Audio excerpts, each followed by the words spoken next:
Sonia a 37 ans et chaque matin, au réveil, elle ne pense qu'à une seule chose, détecter les moindres imperfections de son visage. Quelquefois, si je vois quelque chose comme ça, alors j'écarte un peu la peau, quelquefois je vois des toutes petites imperfections, je vais pouvoir appuyer, voilà. Je peux arracher des petites croûtes qui sont déjà enlevées, ou alors je vais pouvoir retoucher si je sais que dedans c'est quelque chose qui me gêne, si je sens peut-être une petite boule à l'intérieur. Sonia souffre de grattage compulsif, la dermatillomanie. Une nouvelle forme de TOC, encore peu connue en France.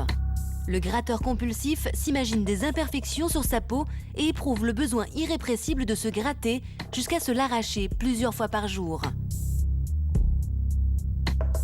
J'essaye de me raisonner parfois.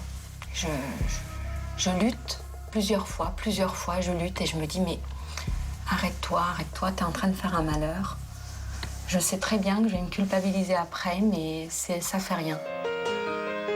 Consciente des dégâts qu'elle fait sur sa peau, Sonia doit aussitôt dissimuler ses rougeurs avant de pouvoir affronter le regard des autres, et avant tout celui de sa fille, Alicia, 10 ans. Sonia vit avec la peur de lui transmettre son TOC, surtout depuis le jour où elle l'a vu se gratter avec insistance, il y a quelques mois. L'année dernière, elle commençait à se gratter derrière l'oreille, je la voyais souvent comme ça. Je me suis dit, mais qu'est-ce qu'elle fabrique? Et un matin, j'ai regardé derrière son oreille, j'ai vu du sang derrière. Je lui ai demandé ce qu'elle faisait. Elle m'a dit j'avais un petit peu de sécheresse derrière et du coup je l'ai enlevée. Je trouvais que ça faisait pas beau d'en avoir, alors j'ai gratté un petit peu et après j'ai eu beaucoup de mal à m'arrêter. Elle l'a fait pendant des mois et là enfin elle a réussi à s'arrêter. Ça m'a fait peur parce que je me suis dit si ça commence maintenant, elle va être prise au piège et elle n'arrivera plus à sortir de ça. Donc je voulais surtout pas qu'elle fasse comme moi. Avec son mari, Stéphane, 42 ans, Sonia a eu 2 autres enfants. Maë, 3 ans, et Naël, 6 ans. Régulièrement, elle les met en garde contre les dangers du grattage. Parfois, je lui dis qu'elle est déguisée comme un sapin de Noël illuminé parce que elle s'est beaucoup gratter. Mais bon, elle me dit souvent, maman, arrête, tu te fais du mal, tu t'arraches la peau, des choses comme ça. Ah, c'est vrai.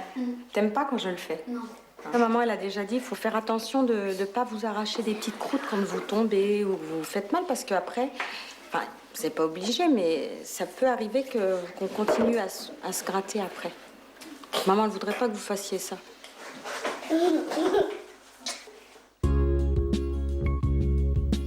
Sonia a commencé à se gratter vers l'âge de 14 ans, sans trop s'en rendre compte. C'est son mari qui lui a fait prendre conscience que son comportement n'était pas normal.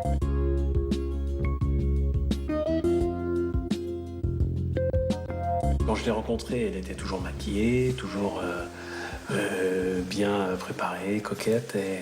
Et c'est sûr qu'au début, on ne se rend pas compte de ça parce que c'est une imperfection comme tout le monde en a. C'est au fur et à mesure qu'on se rend compte que ça commence à durer longtemps. Et c'est là qu'on a fait le rapprochement. Grattage, c'est pas un problème de peau, c'est pas un problème de manie, c'est pas un problème d'ongles qui sont trop coupants. Parce qu'on va jusque-là, on se pose des questions sur les ongles. Non, c'est plus profond que ça. C'est quelle est cette force intérieure qui est là et qui passe au-dessus de tout, quoi.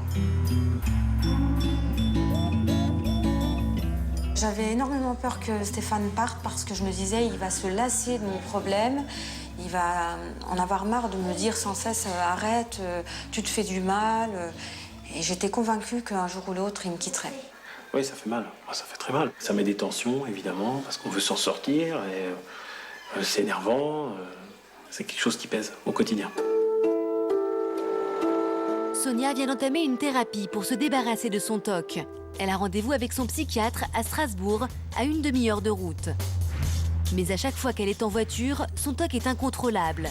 Au bout de 5 minutes, Sonia est prise d'une crise. J'essaie de me ressaisir un petit peu parce que ça commence à m'agacer de le faire. Mais impossible pour elle de résister. Durant une demi-heure, Sonia restera sous l'emprise de son TOC et finira même par se gratter jusqu'au sang.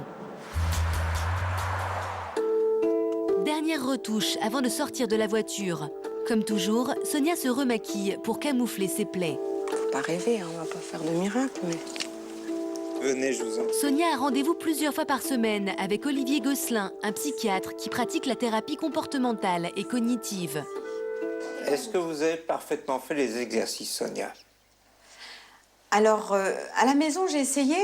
J'avoue, dans la voiture, j'ai un petit peu zappé. J'étais dans ma conduite et j'y ai plus pensé du tout. Et... Laissez le menton tomber. Au programme de la séance, de la relaxation pour aider Sonia à oublier son angoisse. Mais elle doit aussi commencer une réflexion sur elle-même pour comprendre son obsession.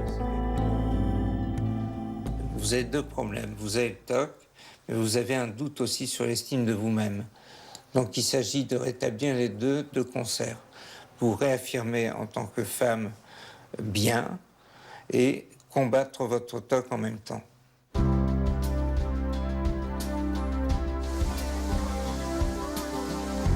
Sonia a bien l'intention de combattre son TOC. Elle a d'ailleurs déjà beaucoup progressé. Il y a encore un an, elle se grattait de la tête aux pieds, allant même jusqu'à s'auto-mutiler. J'utilisais des pointes de ciseaux ou encore les pinces à épiler, les aiguilles. Et tout ça, je ne désinfectais pas, je ne me préoccupais pas du tout de savoir si ça risquait d'endommager la peau ou de savoir si ça allait l'infecter. Le plus important, c'était d'enlever, d'enlever, d'enlever. Aujourd'hui, Sonia n'a plus que quelques cicatrices à peine visibles sur le corps.